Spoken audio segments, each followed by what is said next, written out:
Welcome back to my journey. Have you ever looked around and wondered, why do the most ruthless, manipulative, and seemingly immoral people often end up at the top?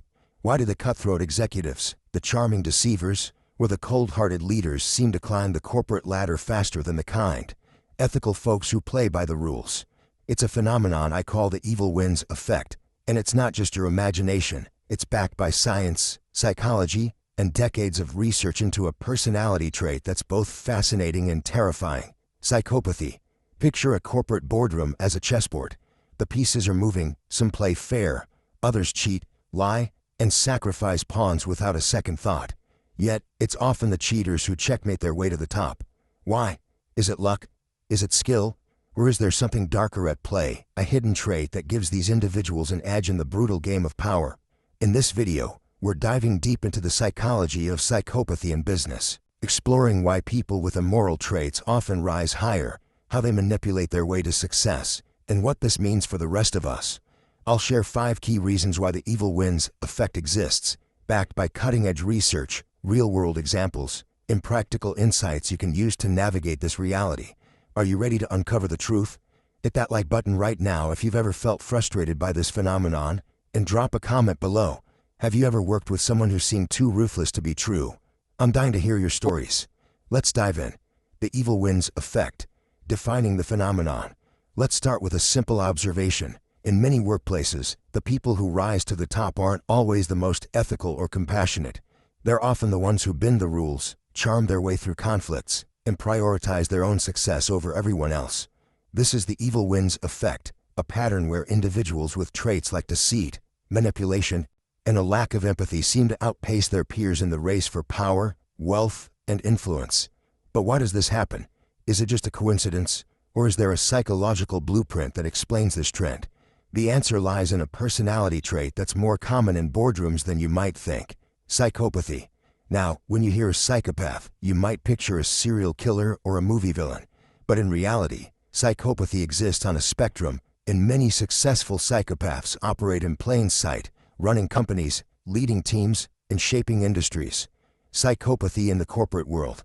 According to Dr. Robert Hare, the creator of the Hare Psychopathy Checklist, psychopathy is characterized by traits like superficial charm, lack of empathy, manipulativeness, grandiosity, and a knack for risk-taking without remorse.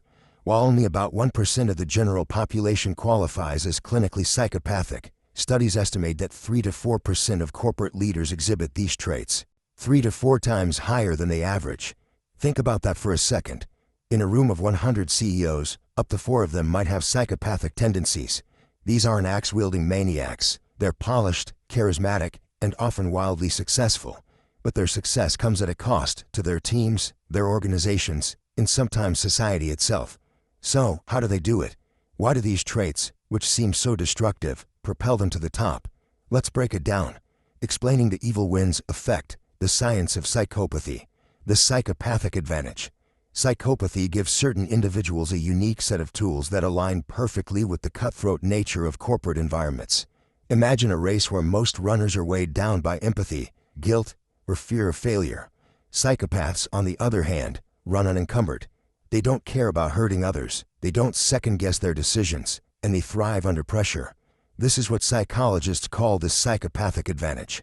A 2016 study published in Personality Disorders, Theory, Research, and Treatment found that individuals with psychopathic traits are often perceived as charismatic, decisive, and visionary, qualities that companies value in leaders.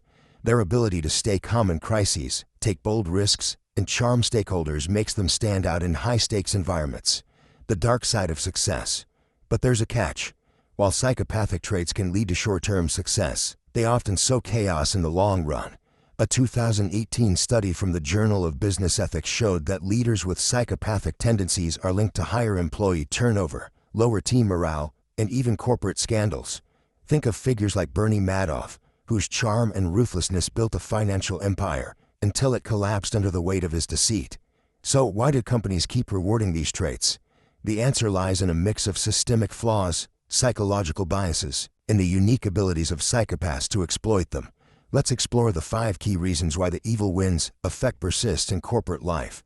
5 reasons why psychopaths rise to the top. Reason 1. Superficial charm as a weapon. The first reason psychopaths climb higher is their superficial charm. Psychopaths are masters of first impressions. They're eloquent, confident, and know exactly what to say to win you over. Dr. Paul Bobiek, author of Snakes in Suits, describes corporate psychopaths as social chameleons who adapt their persona to fit any situation. How it works: in job interviews, board meetings, or networking events, psychopaths exude charisma. They tell compelling stories, flatter the right people, and project an image of competence. A 2014 study in psychological science found that people with psychopathic traits are rated as more likable in short interactions, even when their true intentions are self-serving. Real-world example: consider a sales executive who dazzles clients with charm but manipulates data to inflate performance. Their bosses see the deals, not the deceit, and reward them with promotions. Why it's effective: companies often prioritize style over substance, especially in leadership roles where perception matters. Psychopaths exploit this by crafting a flawless facade. I once worked with a colleague who could light up a room with a smile. Everyone loved him, until we discovered he'd been taking credit for others' work for years. His charm was a mask, but it got him to the top. Have you ever met someone who seemed too good to be true? Reason 2. Fearless risk-taking. The second reason is fearless risk-taking. Psychopaths have an unusually low fear response, both emotionally and physiologically. A 2017 study in Neuroscience Letters found that individuals with psychopathic traits show reduced amygdala activity, the brain region responsible for fear and anxiety. This makes them bold, decisive, and willing to take risks that others shy away from. How it works: in business, bold moves, like aggressive acquisitions, risky investments, or radical pivots, can lead to massive rewards. Psychopaths don't hesitate to roll the dice, and when they win, they're hailed as visionaries. Real-world example: think of a CEO who pushes a controversial product launch despite ethical concerns. If it succeeds, they're a hero. If it fails, they often dodge accountability, leaving others to clean up the mess. Why it's effective: corporate cultures often reward results over process. A psychopath's willingness to gamble can make them appear innovative, even if their decisions are reckless. I've seen leaders make million-dollar bets on untested strategies, knowing they'd take the credit if it worked and shift blame if it didn't. What's the boldest business move you've witnessed? Reason 3. Manipulative mastery. The third reason is manipulative mastery. Psychopaths are skilled at reading people and exploiting their weaknesses. They use tactics like gaslighting, flattery, and selective truth-telling to control narratives and bend others to their will. How it works: a psychopathic manager might praise an employee publicly while undermining them privately, ensuring loyalty while sowing division, where they might spin a failure as a strategic pivot to avoid scrutiny. Real-world example: Enron's executives, many of whom displayed psychopathic traits, manipulated financial reports to deceive investors, reaping personal profits while the company collapsed. Why it's effective: in competitive environments, those who control the narrative often control the outcome. Psychopaths excel at this, making them indispensable to those in power. I once had a boss who convinced the team to work overtime by promising bonuses that never materialized. His lies kept us motivated, but only he benefited. Have you ever been manipulated at work? Reason 4. Lack of empathy as a strategic edge. The fourth reason is lack of empathy. Psychopaths don't get bogged down by guilt, remorse, or concern for others. This emotional detachment allows them to make tough decisions like layoffs, cost-cutting, or unethical partnerships without losing sleep. How it works: while empathetic leaders agonize over firing employees, a psychopath sees it as a numbers game. They prioritize profit over people, which aligns with the short-term goals of many corporations. Real-world example: a 2019 study in the Leadership Quarterly found that leaders with low empathy were more likely to be promoted in industries like finance and tech, where profit-driven decisions are prized. Why it's effective: in a capitalist system, decisions that maximize shareholder value, even at human cost, are often rewarded. Psychopaths thrive in this moral gray zone. I've seen executives slash benefits to boost stock prices, celebrating their tough calls while employees struggled. How do you feel about leaders who prioritize profit over people? Reason 5. Systemic blind spots. The final reason is systemic blind spots. Corporate structures often fail to detect or penalize psychopathic behavior. Performance-based promotions, short-term metrics, and a focus on charisma over character create fertile ground for psychopaths to flourish. How it works: Hiring processes rarely screen for psychopathy, and performance reviews focus on results, not ethics. A 2020 study in Journal of Applied Psychology found that organizations with weak ethical oversight are more likely to elevate psychopathic leaders. Real-world example: the 2008 financial crisis exposed how psychopathic risk-taking in banking went unchecked, costing millions their savings while culpable executives walked away with bonuses. Why it's effective: systems that reward outcomes over integrity inadvertently favor those who game the system. Psychopaths are the ultimate gamers. I've worked in companies where results-driven was the mantra, but no one asked how those results were achieved. Does your workplace reward ethics or just outcomes? The cost of the evil wins effect: damage to organizations. While psychopaths may win in the short term, their leadership often leaves a trail of destruction. Studies show that psychopathic leaders increase workplace toxicity, reduce innovation, and raise the risk of legal or financial scandals.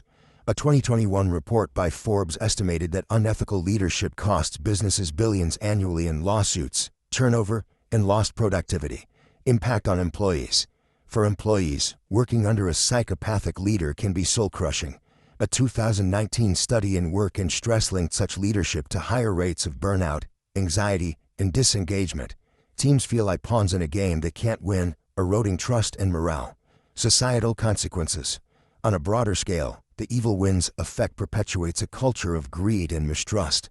When immoral leaders dominate, they set a precedent that success requires ruthlessness, discouraging ethical behavior and undermining social cohesion. So, what can we do about the evil wins effect?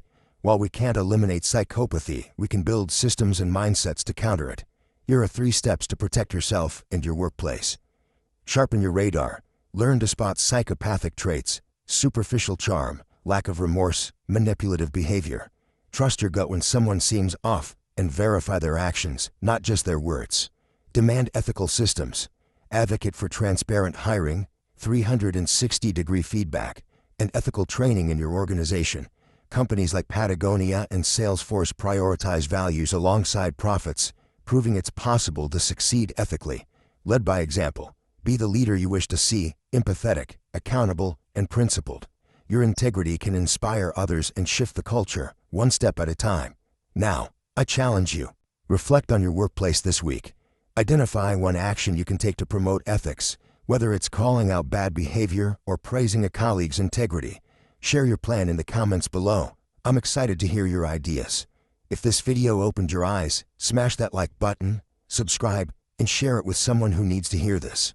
Next week, we'll explore how to thrive in toxic workplaces without losing your soul. You won't want to miss it. Thank you for watching, and let's work together to ensure that good, not evil, wins in the end. See you next time.